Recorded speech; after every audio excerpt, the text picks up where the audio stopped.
नमस्कार, मैं हूँ उत्तम दवे। मैं एक एस्ट्रो न्यूमरोलॉजिस्ट हूँ और त्रिअंबा त्रिदेव ज्योतिष और रेमेडीज़ वीडियोज़ में आपका स्वागत है।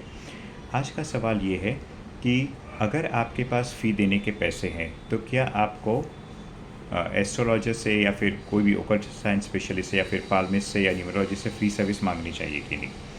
देखिए, यहाँ पे एक चीज़ मैं आपको बता देना चाहता हूँ कि कोई भी काम अगर आप झूठ करके करने की कोशिश करेंगे, कि मान लीजिए आपके पास फ़ीस देने के पैसे हैं, लेकिन किसी भी कारणवश आपको फ़ीस नहीं देनी है।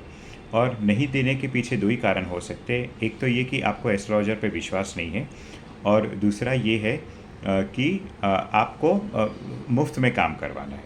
ठीक है, तो पहली बात अगर है कि आपको उस पर भरोसा ही नहीं है, तो मैं ये कहूँगा कि आप उस एस्ट्रोलॉजर के साथ काम ही मत कीजिए जिस पे आपको भरोसा नहीं आ रहा है। ठीक है, वो तो कुछ माने मतलब ही नहीं बैठता है। और दूसरा ये जो है कि आपको पैसे नहीं देने हैं, तो अगर आप झूठ बोल रहे हैं, पैसे होते हुए भी आप ये कहते हैं मेरे पास पैसे नहीं हैं, और आपने किसी भी ओकल्ट साइंस स्पेशलिस्ट की मुफ्त में सेवा ले ली, ठीक है, तो आप समझेंगे कि नहीं, आपने तो होशियारी दिखाई दी, आपने मुफ्त में अपना काम करवा लिया। लेकिन हमेशा ध्यान रखिए कि ये जो आपने क्रिया की है वो अधार्मिक है। और कोई भी जो अधार्मिक क्रिया होती है, यानी कि उससे आपने जो दुष्कर्म है, यानी कि बैड कर्मास जो है वो आपने क्रिएट किए हुए हैं। यानी कि एक तरफ तो आप अपनी ज़िंदगी संवारने की कोशिश कर रहे हैं, लेकिन ये ऐसा आपने बुरा कर्म करके आपकी जो प्रोग्रेस होने वाली थी उसको आपने उसके बीच समझ लीजिए कि आपने रोड़ा अटका दिया। इसलिए हमेशा हमेशा एक बात ध्यान रखिए कि आपके पास अगर फ़ीस पे करने के पैसे हैं, रुपये हैं, तो आपको हमेशा देने चाहिए। अगर आपके पास नहीं है तो आपको ये साबित करना है कि आपके पास नहीं है।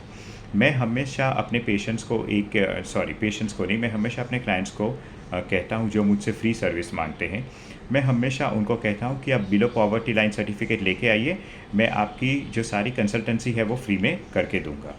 तो इसमें से 99% लोग पीछे हट जाते हैं क्योंकि उनके पास रुपये होते और वो देना नहीं चाहते, तो ऑटोमेटिकली मुझे उनसे आगे कुछ कहने की ज़रूरत ही नहीं पड़ती है।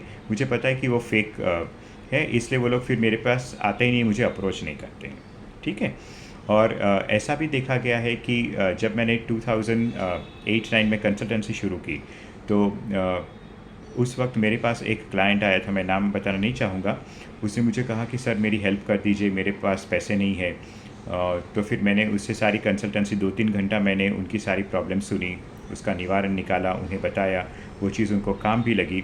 उसके थोड़े दिन बाद उन्होंने कहा कि सर मैं फ़्लाइट में मुझे काठमांडू जाना है, तो मैं फ़र्स्ट क्लास में जाऊँ या फिर इकोनॉमी क्लास में जाऊँ। अब आप समझ लीजिए कि मैं क्या कहने की कोशिश कर रहा हूँ।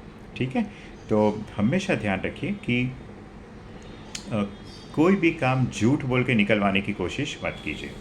ठीक है, अगर आपके पास नहीं पेमेंट करने की क्षमता है, तो आपको वो प्रूव करना आपका काम है कि भाई ये चीज़ है। अगर आप ईमानदार हैं तो क्यों आपकी लोग मदद नहीं करेंगे। ठीक है, नमस्कार।